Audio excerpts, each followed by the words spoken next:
กราบสวัสดีครับนี่เรามาดูการไหว้ครูของ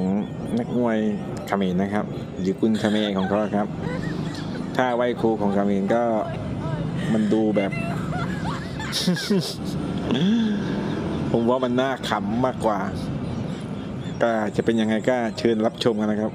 ผมนั่งขำมาทั้งคืนแล้วเมื่อคืน